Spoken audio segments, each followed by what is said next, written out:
Assalomu alaykum hammaga. Darsimiz davom etadi.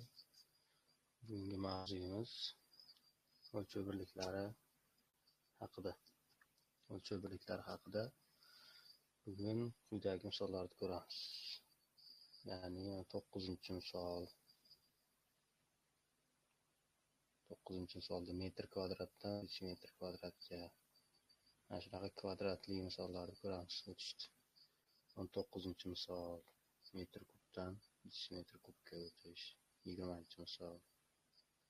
Shunga o'xshagan misollarni ishlatamiz. Avval santimetr metr haqida qisqacha ma'lumot berib o'taman. Demak, eng katta o'lchov birligi bu kilometr. Undan keyin metr, keyin detsimetr, santimetr va millimetr.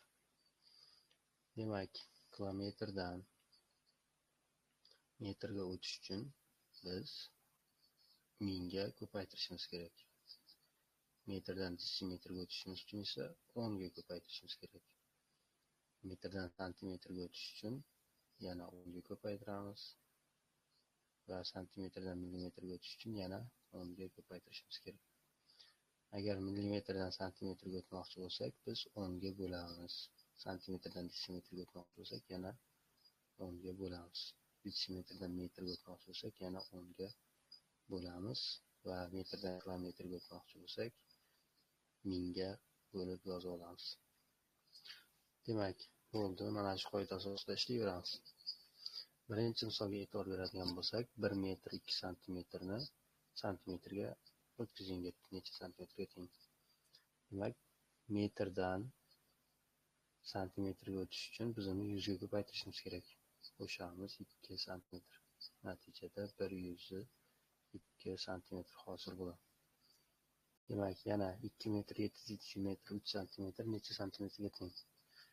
2 ni 100 ga ko'paytirsak santimetr bo'lib qoladi. 7 detsimetrni 10 ga ko'paytirsak, bu ham santimetrga aylanadi. Plus yana 3 santimetr. Jami 273 santimetrga teng bo'ladi. Shu ketma-ketlikda ishlanadi. Endi boyagi 9-misolga qaraydigan bo'lsak, bunda metr kvadratdan detsimetr kvadratga o'ting debdi.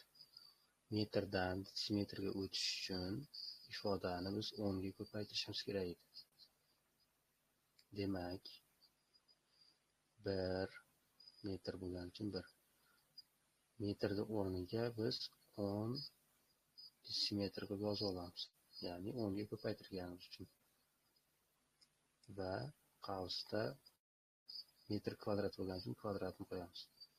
Shuni hisoblab qo'yamiz. 10 ning kvadrati 100, shunda 100 detsimetr kvadrat bo'ladi. Demak, 1 metr kvadratimiz 100 detsimetr kvadratga teng bo'ladi.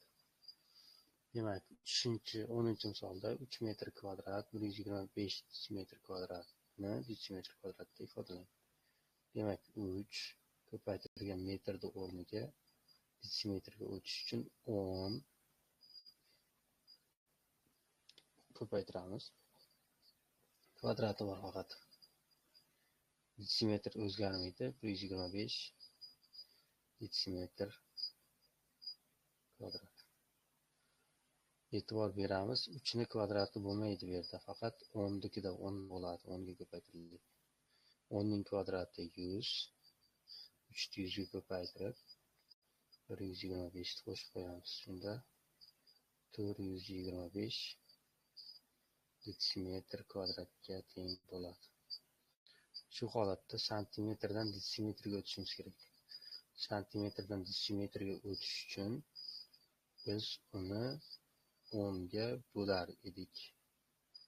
Chunki teskari amal bo'lyapti. Boyagi qoida bo'yicha. Demak, 21 turaveradi. 21 turaveradida.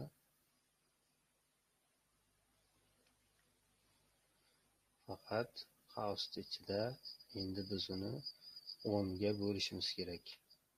Santimetrda kvadrat bor. Kvadratni qo'yib qo'yamiz. 10 ga emas, endi 100 ga bo'lamiz. Shunda 21 ni 100 ga bo'lsak, biz santimetrdan detsimetrga o'tdik. 0,21 detsimetr kvadratga teng bo'ladi. Kvadratni qo'yib ketishimiz kerak. Xo'p, metr kubdan detsimetr kubga o'lchamiz endi. 19-misolda 1 metr kubdan detsimetr kubga o'ting. 1 oldidagi raqam turaveradi. Qavs ochamiz. Metrdan detsimetrga o'tish uchun 10 ga ko'paytirardik. Boyagi qoida. Ko'paytiramiz 10 ning faqat kub daraja bo'lgani uchun kubiga. Demak, 1 ni ko'paytiramiz 1000 ga. Natija 1000 detsimetr kubga teng bo'ladi. Shu tarzda ishlanadi. Keyingi misol, 20-misol ham kubga o'tishimiz kerak ekan, santimetr kubda ifodalashimiz kerak ekan. Demak, detsimetrdan santimetrga o'tish uchun biz uni 10 ga ko'paytirardik. 2 turaveradi, 2 ko'paytiramiz. Demak, 10 ga ko'paytirishimiz kerak.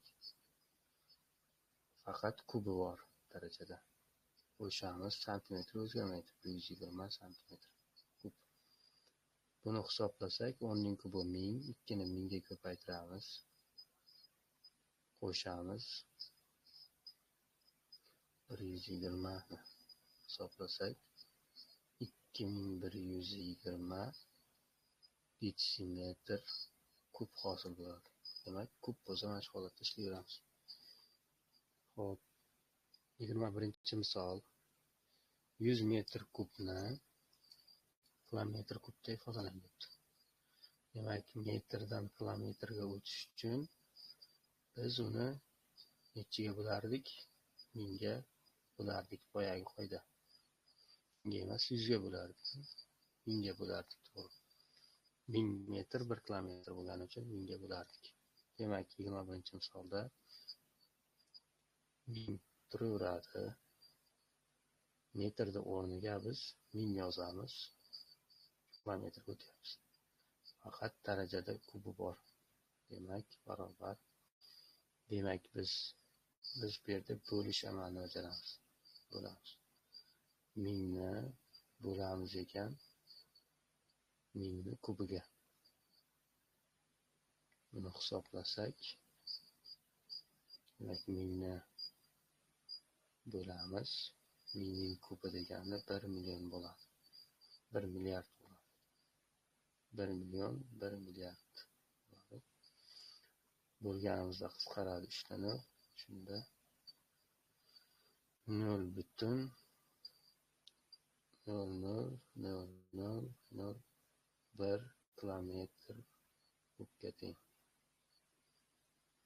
Demak, 1000 metr kubimiz 0,10 milliondan 1 kilometr kubga teng ekan. Mana shu ko'rinishda ishlanadi.